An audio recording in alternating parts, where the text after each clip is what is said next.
उसके बाद देखिए हम लोग बात करेंगे यहाँ पर अपने geometrical representation of quadratic polynomial. मतलब हमारे पास एक क्वाड्रेटिक पॉलिनोमियल होगा जिसको अगर हम लोग देखना चाहें कि वो डायग्राम पे किस तरीके से रिप्रेजेंट होता है तो उसके बारे में हम लोग यहाँ पर आज बात करेंगे। सबसे पहले क्वाड्रेटिक पॉलिनोमियल की बात हो रही है तो आप लोगों को पता है, जैसा कि हम लोगों ने सेकंड एंड फोर्थ चैप्टर में बात करा है कि जो आपके पास क्वाड्रेटिक पॉलिनोमियल होता है उसकी जो स्टैंडर्ड फॉर्म होती है वो आपके पास ax square plus B X plus C, इस टाइप की आपके पास क्वाड्रेटिक पॉलिनोमियल की स्टैंडर्ड फॉर्म होती है, ax square plus B X और प्लस का सी। अब मान लीजिए इस डायग्राम को हमें यहाँ पर अपने इस कोऑर्डिनेट एक्सिस पे, जो हमारा कार्टेशियन एक्सिस होता है, कोऑर्डिनेट ज्योमेट्री, इस पर रिप्रेजेंट करना है। तो कैसे करेंगे उसको आप लोग ध्यान से देखिएगा। सबसे पहले हम लोगों को यहां पर थोड़ी बेसिक नॉलेज चाहिए जो हम लोगों ने अपने लास्ट क्लास में रिव्यू के ऊपर बात करी थी। जैसे कि मैंने आपको बताया था ये आपके पास एक्स एक्सिस होता था और फाइनली ये आपके पास यहां पर वाई एक्सिस होता था। अब एक छोटी सी बात, आपको पता है इस एक्स एक्सिस पर आपका वाई क्या होता था, इस एक्स एक्सिस पर वाई आपका 0 होता था। मैं काम करूंगा, क्या काम करूंगा भाई, यहां पर मैं अपने इस क्वाड्रेटिक पॉलिनोमियल का एक नाम दूंगा। मैंने इसका नाम दिया लेट्स से वाई। मैंने क्या करा, क्वाड्रेटिक पॉलिनोमियल का एक नाम दिया। क्या नाम दिया, वाई नाम दिया। तो y इज इक्वल टू आ गया ax स्क्वायर प्लस का bx और प्लस का यहां पर c। इतना समझ आया। अब अभी आपने बताया कि इस x एक्सिस पर आपका जो y होता है वो 0 होता है। इसका मतलब अगर मैं यहां पर y को 0 पुट कर दूं तो मुझे रिजल्ट मिल जाएगा यहां पर ax स्क्वायर प्लस का bx प्लस का c इज इक्वल टू 0। मुझे यहां पर ये रिजल्ट मिल जाएगा। इतना भी समझ आया। अब आपने क्या करा, किसी पॉलिनोमियल को 0 के इक्वल पुट कर दिया। आपने किसी पॉलिनोमियल को 0 के इक्वल पुट कर दिया, इसका मतलब क्या कर दिया आपने, उस पॉलिनोमियल को इक्वेशन बना दिया। क्योंकि आप जानते हैं अगर आप किसी भी पॉलिनोमियल को 0 के इक्वल पुट कर देते हैं तो वो रिजल्ट आपका इक्वेशन बन जाता है। मतलब यहां पर आपने क्या करा, इस पॉलिनोमियल को 0 के इक्वल पुट कर दिया जिसकी वजह से ये रिजल्ट आपका इक्वेशन बन गया। अब ये पॉलिनोमियल अगर आपका 0 के इक्वल पुट रखा हुआ है तो आप इसे सॉल्व करेंगे, आपको कोई ना कोई x की वैल्यू मिलेगी। आपको कोई ना कोई x की वैल्यू मिलेगी। अब मान लीजिए आपको जो भी x की वैल्यू मिलती है वो क्या बताएगा, वो आपके पास ये बताएगा कि आप इस समय x एक्सिस के पॉइंट पर कहां पर हैं। इसका ये मतलब है कि पॉलिनोमियल को 0 के इक्वल उठाकर पुट करने पर जो भी x की वैल्यू मिलती है वो x की वैल्यू हमें उस पूरी की पूरी इक्वेशन का सॉल्यूशन बताती है। क्योंकि सोचो ना, आपने इसको सॉल्व करा, जैसे मान लो मैंने एक इक्वेशन ली एक्स स्क्वायर माइनस का 3x प्लस का 2 इज इक्वल टू 0, इसको सॉल्व करा और मेरे पास रिजल्ट आ गया x की वैल्यू 2 भी और x की वैल्यू 1 भी। अब ये 2 और 1 मुझे क्या बता रहा है भाई, ये 2 और 1 मुझे सॉल्यूशन बता रहा है मेरे इस क्वाड्रेटिक इक्वेशन का। इसका मतलब x की वैल्यू 2 और x की वैल्यू 1 मुझे सॉल्यूशन बता रही है इस क्वाड्रेटिक इक्वेशन का। ये आपको समझ आ रहा है। ओके, अब उसके बाद बात करेंगे, क्या बात करेंगे, ध्यान से देखिएगा। तो चलिए, मुझे ये तो पता चल गया कि मेरे पास जो ग्राफ है वो यहां से टच करते हुए जाएगा, ये जो 1 और 2 है वो मेरे पास बेसिकली सॉल्यूशन है। अब उसके बाद क्या बात करनी है, ध्यान से देखिएगा। अब मैं अपने इस y एक्सिस पर आ जाऊंगा। बहुत आराम आराम समझ रहे हैं। सबसे पहले मैंने आपको ये बताया कि आपके पास जो भी क्वाड्रेटिक इक्वेशन है आप उसे 0 के इक्वल पुट कर दो, कर दोगे, x की जो भी रिजल्ट मिलेगा वो x एक्सिस के पॉइंट को रिप्रेजेंट करेगा जो कि आपको सॉल्यूशन भी है उस क्वाड्रेटिक इक्वेशन का। यहां तक कोई प्रॉब्लम नहीं। ओके, सेकंड स्टेप में आपको क्या करना है, इस y एक्सिस की तरफ ध्यान से देखना है। आप जानते हैं इस y एक्सिस पर आपका जो x होता है वो 0 होता है। मतलब एक काम करो, क्या काम करोगे, पूरी की पूरी जो भी आपके पास यहाँ पर पॉलिनोमियल है जिसको आपने y नाम दिया था, y is equal to ax square plus B X plus C, आप उसमें x की जगह 0 पुट कर दो, आपको y का पॉइंट मिल जाएगा। अगर आप यहाँ पर x की जगह 0 पुट कर दोगे तो रिजल्ट आपका ये मिल जाएगा कि वो y को कहां पर टच करेगा, वो y को कहां पर टच करेगा। मतलब कुछ इस तरीके से रिजल्ट आपको मिल जाएगा कि जैसे मान लीजिए y की वैल्यू 0 पुट करने पर ये भी 0 और ये भी 0, तो y आपका c आ गया। अब यहां पर प्लस का c आ रहा है तो यहां पर मान लिया मैंने ये मेरा प्लस का c है, तो मुझे मिल जाएगा कि ये ग्राफ मेरा जब मैं इसको ड्रॉ करूंगा तो y एक्सिस को कहां पे रिप्रेजेंट करेगा, तो y एक्सिस को यहां c पे कट करेगा, x एक्सिस को यहां 1 और 2 पे, जो कि मैं इसकी बात कर रहा था। अगर मैं यहां पर 0 0 पुट करूंगा तो सिर्फ 2 बचेगा, तो यहां पर 2 ले लेता हूं।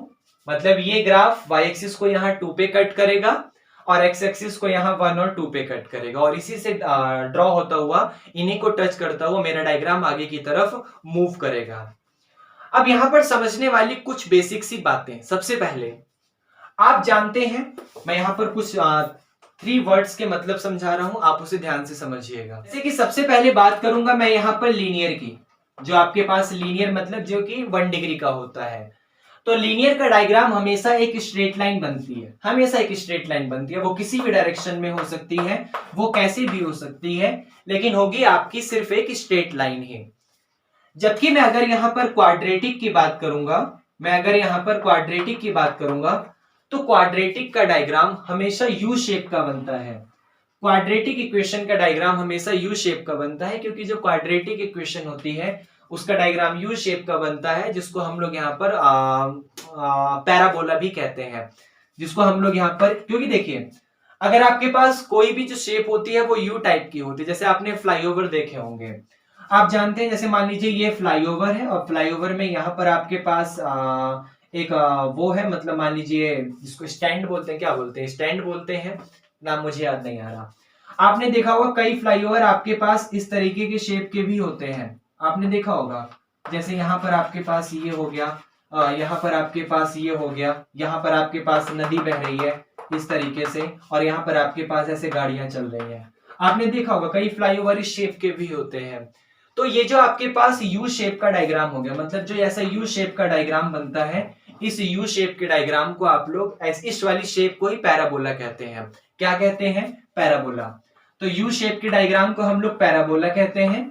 और जो हमारा क्वाड्रेटिक इक्वेशन होता है, उस क्वाड्रेटिक इक्वेशन का डायग्राम हमेशा एक पैराबोला बनता है। अब वो पैराबोला ऊपर भी हो सकता है, वो पैराबोला आपका नीचे भी हो सकता है, वो कैसे भी हो सकता है, लेकिन बनेगा सिर्फ एक पैराबोला। अगर आप अगल बगल की बात कर रहे हैं तो बेटा आपकी 10th क्लास में पैराबोला में कोई डायग्राम ऐसा नहीं बन सकता, वो 11th क्लास का टॉपिक है जो कि हम आगे बात करेंगे। आपको बस इतना याद रखना है कि क्वाड्रेटिक इक्वेशन का डायग्राम हमेशा यू शेप का बनेगा, जिस शेप को हम लोग यहाँ पर पैराबोला कहते हैं। वो आपके पास ऊपर भी हो सकता है, वो आपके पास नीचे भी हो सकता है। मतलब पैराबोला का जो ओपन माउथ है वो ऊपर भी हो सकता है, पैराबोला का जो ओपन माउथ है वो नीचे भी हो सकता है। कैसे कैसे होगा वो मैं आपको अभी बताऊंगा, उसकी कंडीशन होती है। अब इसका डायग्राम अगर आप रिप्रेजेंट करते तो आप क्या करते, इस तरीके से अपना यू एक्सिस का डायग्राम बना देते और आपका फाइनली आंसर आ जाता, मतलब इस पॉइंट को ज्वाइन कर देते। लेकिन वो तो बात की बात है, पहले हम लोग यहाँ पर अभी थोड़ा सा और बात करना है, उसके ऊपर बात करेंगे कैसे रफ करें। और आप लोगों ने किस किस पॉइंट को समझा? सबसे पहले आपने ये समझा कि आप अगर अपने वाई एक्सिस को अगर आप अपने किसी भी स्टैंडर्ड पॉलिनोमियल की जो क्वाड्रेटिक पॉलिनोमियल की जो स्टैंडर्ड फॉर्म होती है, अगर आप उसको 0 के इक्वल पुट कर देते हैं तो आपको x के रिजल्ट मिल जाते हैं। और अगर आप इसको y लेट करके अपने x के पॉइंट को 0 पुट कर देते हैं तो आपको यहाँ पर y का पॉइंट मिल जाता है। मतलब x 0 पुट करोगे तो y का पॉइंट मिलेगा, y 0 पुट करोगे तो x का पॉइंट मिलेगा। ओके, उसके बाद हम लोगों ने यहाँ पर ये समझा कि जो आपके सामने क्वाड्रेटिक पॉलिनोमियल होता है उसका डायग्राम जो होता है वो यू शेप का बनता है। उस यू शेप के डायग्राम को हम लोग पैराबोला कहते हैं। वो पैराबोला ऊपर की तरफ भी बन सकता है और वो पैराबोला ऐसे नीचे की तरफ भी बन सकता है। अब ये ऊपर बनेगा या ये नीचे बनेगा, उसके लिए हम लोग यहाँ पर अपने इस वाले पॉइंट, इस वाले कॉफिशिएंट ए को देखेंगे। ये जो हमारा एक्स स्क्वायर का कॉफिशिएंट ए है, आप लोगों को उसे देखना है। अगर यहाँ पर आपका ए जो है वो 0 से बड़ा होगा, मतलब ए आपका पॉजिटिव होगा, तो डायग्राम आपका जो पैराबोला है वो हमेशा इस ऊपर की शेप का बनेगा। और अगर आपका जो ए है वो यहाँ पर 0 से छोटा होगा, अगर आपका जो ए है वो यहाँ पर 0 से छोटा होगा, तो डायग्राम आपका हमेशा इस तरफ नीचे की डायरेक्शन में बनेगा। मतलब आपने क्या देखा? अच्छा, 0 तो हो ही नहीं सकता, क्योंकि 0 होते ही फिर एक क्वाड्रेटिक पॉलिनोमियल ही नहीं रह जाएगी। ये 0 हो जाएगा तो bx प्लस c तो आपके सामने एक लीनियर हो गया। आप समझ रहे हैं?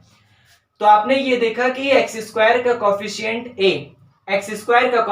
ए अगर पॉजिटिव है तो रिजल्ट आपका जो पैराबोला है उसका शेप जो होगा वो ऊपर की तरफ जाएगा, और अगर आपका जो ये ए है वो 0 से छोटा है मतलब नेगेटिव है, तो आपका जो शेप होगा वो नीचे की तरफ बनेगा। डायग्राम का जो ओपन माउथ होगा वो नीचे। क्या आपको ये समझ आया? ओके। उसके बाद ध्यान से देखिए भाई, आपके पास एक क्वाड्रेटिक पॉलिनोमियल है जिसका नाम है आपके पास y is equal to polynomial है x स्क्वायर माइनस का 4x प्लस 3। इसका डायग्राम हमें यहाँ पर रिप्रेजेंट करना है। तो सबसे पहले जानते हैं हम लोगों को यहाँ पर अपने कार्टेशियन एक्सिस को बनाना पड़ेगा, लेकिन उससे पहले हमें कुछ अपनी इसको थोड़ा सा सॉल्व करना है, ताकि जो एक्सिस पे जो पॉइंट आएंगे उसको हम लोग यहाँ पर बड़ी आसानी से पता लगा सकें। मतलब हम लोगों को यहाँ पर क्या करना होगा, सबसे पहले हम लोग यहाँ पर अपने y को 0 पुट करेंगे, क्योंकि y को 0 पुट करने पर हमें अपने x एक्सिस के पॉइंट मिल जाएंगे। तो हम लोग यहाँ पर अपने y को 0 पुट करते हैं, तो ये रिजल्ट हो जाएगा आपका x स्क्वायर, यहाँ पर माइनस का 4x, यहाँ पर प्लस का 3 इज इक्वल टू 0। हमारे पास ये रिजल्ट आ गया। अब हमारे पास ये क्वाड्रेटिक पॉलिनोमियल है जिसको सॉल्व करना है, तो हम लोग इसे यहाँ पर बाय फैक्टराइजेशन मेथड सॉल्व करते हैं, क्योंकि वो काफी इजी पड़ेगा। तो फैक्टराइजेशन मेथड में 3 1 जा 3, 3 और 1 4, मतलब आप इसको लिख सकते हैं एक्स स्क्वायर, इस माइनस के 4x को लिख सकते हो माइनस का 3x माइनस का x, ये वाला प्लस का 3 और इज इक्वल टू 0। अब यहां से और यहां से x कॉमन लीजिए, तो x कॉमन लेने पर आपका यहां सिर्फ x बचेगा, यहां पर माइनस का 3 बचेगा। यहां से -1 कॉमन लीजिए, तो यहां पर x बचेगा, यहां पर -3 बचेगा और इज इक्वल टू 0। अब एक बार x -3 कॉमन आ गया तो आपने x -3 ले लिया, और एक बार आपका ये x -1 आ गया, तो x -3 और x -1 इज इक्वल टू 0, जिसका मतलब आपके पास जो x है वो आपके पास या तो 3 आ गया, क्योंकि अगर ये 0 होगा तो x3 और ये 0 होगा तो x1। क्या आपको ये समझ आया? तो ये हमारे पास रफली है, इसको हम रफ करेंगे। उसके बाद हम लोग यहाँ पर क्या करेंगे, अपने x को 0 पुट करेंगे। तो अगर हम अपने x को 0 पुट करते हैं तो ये भी 0 हो जाएगा, ये भी 0 हो जाएगा, हमारे पास यहाँ y बचा, यहाँ पे 3 बचा, मतलब y हमारे पास 3 आ जाएगा। और सबसे इंपॉर्टेंट बात, एक्स स्क्वायर के मल्टीप्लाई में आपका यहाँ कुछ नहीं लिखा, उसको 1 लेट करते हैं, तो जो आपका ये 1 है वो आपका 0 से बड़ा होता है, वो पॉजिटिव होता है। इसका मतलब जो पैराबोला की शेप बनेगी वो ऐसे ऊपर की तरफ बनेगी। तो हम लोग अपने यहाँ पर एक्सिस को रिप्रेजेंट करते हैं, बनाते हैं एक्स एक्सिस को, और यहाँ पर वाई एक्सिस को। एक्स पर पॉइंट है 3, 1, मतलब यहाँ पर आपका कहीं 1 होगा, यहाँ पर 2 होगा, यहाँ पर 3 होगा। y एक्सिस का पॉइंट है 3, मतलब यहाँ 1, यहाँ पर 2, यहाँ पर 3। डायग्राम आपका ऊपर की तरफ बनेगा। इसका मतलब जो आपका रफली डायग्राम है वो रफली डायग्राम आपका इस पॉइंट को टच करते हुए जाएगा, इस पॉइंट को टच करते हुए जाएगा, और इस पॉइंट को टच करते हुए जाएगा, और टच करने के बाद जो शेप है उसकी वो ऊपर की तरफ बनेगी। मतलब यहाँ पर आपके पास जो डायग्राम है आपका वो कुछ इस तरीके से बनेगा, जो कि आपका ये वाला शेप को कुछ इस तरीके से यहाँ पे रिप्रेजेंट करेगा। आप देख सकते हैं शेप आपकी पैराबोला टाइप की है। उस डायग्राम ने इन तीनों पॉइंट को कट करा है, 1 को भी, 3 को भी, और यहाँ पर इस वाले 3 को भी। तो ये हम लोगों ने अपने रफली डायग्राम को बना लिया। लेकिन यहाँ पर जो सबसे इंपॉर्टेंट समझने वाली बात आती है वो बात यहाँ पर ये है कि आपको ये डायग्राम ऐसे कितना नीचे ले जाना है। मतलब इसको आप इस तरीके से ले जाते, थोड़ा और नीचे इस तरीके से ले जाते, या फिर आप जस्ट यहीं से घुमा लेते, इस तरीके से ऐसे करके ही ले जाते, कितना नीचे ले जाते। तो उसके लिए आपको यहाँ पर इस डायग्राम की एक टेबल को बनाना पड़ेगा और उसको देखना पड़ेगा। अगर आपके सामने इस तरीके से एग्जाम में कोई क्वेश्चन आएगा तो आप उसको कैसे प्रॉपर वे में रिप्रेजेंट करेंगे, उसके लिए हम लोग यहाँ पर थोड़ा सा कंसेप्ट है उसको समझना होगा। जैसे सबसे पहले लिखा हुआ है y is equal to x square minus 4x और यहाँ पर प्लस का 3, ये आपके सामने लिखा हुआ है। सबसे पहले आपको क्या करना है, टेबल बनाना है और टेबल में अपने कुछ पॉइंट को लिखने। जैसे यहाँ पर आपने x लिखा, यहाँ पर y लिखा। अब x को आप ये पुट कर रहे हैं तो y आपको ये मिल रहा है, फिर ये मिल रहा है, फिर ये मिल रहा है। इस तरीके से आपको अपने कुछ पॉइंट को रिप्रेजेंट करना है। तो सबसे पहले जैसे ध्यान से देखिए, अगर मैंने x की जगह यहाँ पर 0 पुट कर दिया तो x की जगह 0 पुट करने पर जो मेरा y है वो y मेरे पास क्या आ जाएगा, ये भी 0, ये भी 0, तो y मेरे पास 3 आ गया। अगर मैंने x की जगह 1 पुट कर दिया तो ये हो गया 1, और 4 1 जब 4 और यहाँ पर 3, 3 और 1 4, 4 में से 4 गया 0, तो 1 पुट करने पर 0। अगर मैंने यहाँ पर अपना 2 पुट करा तो 2 पुट करने पर मिलेगा 4, माइनस का 4 2 जा 8 और प्लस का 3, 4 और 3 7, 7 में से 8 गया माइनस का 1, तो 2 पुट करने पर माइनस का 1।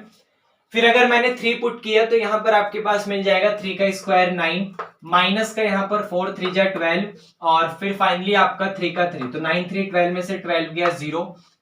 अगर आपने 4 पुट किया तो 4 का स्क्वायर 16, माइनस का 4 4 जा 16 और प्लस का 3 कैंसिल हो गया, 4 पे आपको 3 मिल गया। फिर वैसे ही 5 पे आपको 5 पुट करिए x की जगह, तो 5 का स्क्वायर 25, फिर यहाँ पे 4 5 जा 20 और प्लस का 3, 25 और 3 28, 28 में से 20 गया तो आपका 8 आ गया। ओके, तो इस तरीके से आपके पास यहाँ डिफरेंट पॉइंट आ गए। तो आपको क्या करना है, अपने एक्सिस को बनाना है। तो ये हमारा यहाँ पर y एक्सिस, ये हमारा यहाँ पर x एक्सिस। आपको पता है यहाँ पर पॉइंट इस तरीके से आते हैं, जैसे यहाँ पर 1 आ गया, यहाँ पर 2 आ गया, यहाँ पर 3 आ गया, यहाँ पर 4, यहाँ पर 5, इस तरीके से। यहाँ पर आपका -1, माइनस का 2, माइनस का 3, माइनस का 4, इस तरीके से। यहाँ पर 1 आपका 2, यहाँ पर 3, यहाँ पर 4, इस तरीके से। यहाँ पर माइनस का 1, माइनस का 2, माइनस का 3, इस तरीके से। ये आपके पास पॉइंट आ गए। तो सबसे पहले 0 पुट करने पर 3 मिल रहा है, मतलब जब आपने x की जगह 0 पुट किया तो y आपको 3, मतलब यहाँ पर आपका ये दे रहा है। फिर 1 पुट करने पर 0 दे रहा है, मतलब जब आपने x 1 की जगह 1 पुट किया तो y आपका 0 है। फिर 2 पुट करने पर -1, जब आप यहाँ 2 पुट कर रहे हैं तो आपको ये माइनस का 1 यहाँ पे दे रहा है, 2 माइनस का 1। फिर 3 पुट करने पर 0, 3 पर आपको फिर से 0 दे दिया। 4 पुट करने पर 3, 4 पे आपका 3 यहाँ कहीं मिलेगा और 5 पर 8 आपको कहीं और आगे मिलेगा। तो इन सारे पॉइंट को ज्वाइन कर दो और आपको पता है कि जो क्वाड्रेटिक इक्वेशन का शेप होता है उसकी शेप पैराबोला होती है। तो इसको एक यू शेप में आप लोग यहाँ पर क्या करो, ज्वाइन कर दो, तो आपका जो डायग्राम होगा वो कुछ इस तरीके से यहाँ पर तैयार हो गया। ये यू शेप का बनेगा, एक स्ट्रेट लाइन नहीं है, वो तो मैं यहाँ पर रफली बना रहा हूं। ये कुछ यू शेप का डायग्राम आपके सामने बनेगा, मतलब इस तरीके से आपके पास यहाँ पर एक पैराबोला की शेप आ गई। क्या आपको ये समझ आया? लेकिन क्वेश्चन में आपके सामने पता है क्या आता है, जरूरी नहीं है कि हर बार वहां पर इसका पॉइंट आएगा। जैसे मैं आपको समझा, आप जानते हैं जो क्वाड्रेटिक इक्वेशन होती है उसकी स्टैंडर्ड फॉर्म ये थी ax² प्लस का bx प्लस का c इज इक्वल टू 0। और अगर आप बाय श्रीधराचार्य इसके फॉर्मूले को सॉल्व करते हैं तो आपके पास आया था x is equal to minus का b plus minus under root के अंदर b² माइनस का 4ac और यहाँ पर अपॉन में 2a। जहां पर ये जो अंडर रूट के अंदर b² माइनस 4ac रखा हुआ है इसको हम लोगों ने डिस्क्रिमिनेंट कहा था, जिसको d से रिप्रेजेंट करते थे, और वो था आपका b² माइनस 4ac। और आपको 4.3 में आई थिंक मैंने बताया होगा थर्ड लेक्चर में कि जब आपके पास ये डिस्क्रिमिनेंट 0 से बड़ा होता है, मतलब डिस्क्रिमिनेंट आपके पास पॉजिटिव होता है, तो डिफरेंट मतलब 2 एंड डिफरेंट रूट्स लाई करते हैं। उसके 2 रूट्स होंगे और दोनों के दोनों रूट पॉजिटिव होंगे और डिफरेंट होंगे। जब ये डिस्क्रिमिनेंट आपका 0 के इक्वल था तो इक्वल रूट लाई कर रहे थे, और जब आपका डिस्क्रिमिनेंट 0 से छोटा था तो वहां पर कोई भी रूट लाई नहीं करता था। तो सारी बात इस डिस्क्रिमिनेंट पर आ जाती है। सबसे पहले अभी तक हम लोगों ने जो भी यहाँ पर अपना डायग्राम देखा, वो डायग्राम देखा था कि अगर हमारा डिस्क्रिमिनेंट 0 से बड़ा होगा, क्योंकि डिस्क्रिमिनेंट 0 से बड़ा होगा तो कोई ना कोई 2 डिफरेंट सॉल्यूशन लाई करेंगे। 2 डिफरेंट सॉल्यूशन लाई करने का मतलब x की कोई ना कोई वैल्यू लाई करती होगी। तो जैसे मान लीजिए x की कोई ना कोई वैल्यू लाई कर रही है, तो हम इस तरीके से बोल सकते हैं कि जैसे मान लीजिए x का एक पॉइंट ये है और एक पॉइंट ये है, तो डायग्राम आपका अगर a 0 से बड़ा हुआ तो इस तरीके से बन जाएगा, और अगर a 0 से छोटा हुआ तो आपका इस तरीके से बन जाएगा। वो कैसे भी बन सकता है, वो डायग्राम आपका यहाँ पर ऐसे भी बन सकता है, वो डायग्राम आपका यहाँ पर बेसिकली ऐसे भी बन सकता है, मतलब वो कैसे भी बन सकता है। ये आपको समझ आ रहा है? तो मैंने आपको क्या बताया कि अगर डिस्क्रिमिनेंट 0 से बड़ा होगा तो आपका ये जो यहाँ पर पैराबोला है वो एक्स एक्सिस को 2 जगह कट करेगा। अपने दोनों सॉल्यूशन पे वो एक्स एक्सिस को क्या करेगा, कट करेगा। दोनों सॉल्यूशन पे अपने एक्स एक्सिस को कट करेगा। उसका जहां भी सॉल्यूशन होगा वो उसको टच करते हुए अपने डायग्राम को रिप्रेजेंट करेगा। अगर a 0 से बड़ा है तो शेप ऊपर की तरफ बनेगी, मतलब उसका जो माउथ होगा वो ऊपर की तरफ जाएगा, ओपन माउथ। और अगर वो a 0 से छोटा है तो आपका जो ओपन माउथ होगा वो नीचे क्लोज की तरफ आ जाएगा। तो यहां पर मैंने आपको बताया कि जब डिस्क्रिमिनेंट 0 से बड़ा हो तो कैसे कैसे रिजल्ट आते हैं। करेंगे हम लोग यहां पर कि अगर हमारा जो डिस्क्रिमिनेंट है वो 0 से छोटा हो जाए, तो अगर आपका जो डिस्क्रिमिनेंट है वो 0 से छोटा होगा, इसका ये मतलब है कि आपका जो डायग्राम है, जो आपका ग्राफ सॉल्यूशन है, वो सॉल्यूशन एग्जिस्ट नहीं करेगा, नो सॉल्यूशन, उसके पास कोई सॉल्यूशन एग्जिस्ट नहीं करता।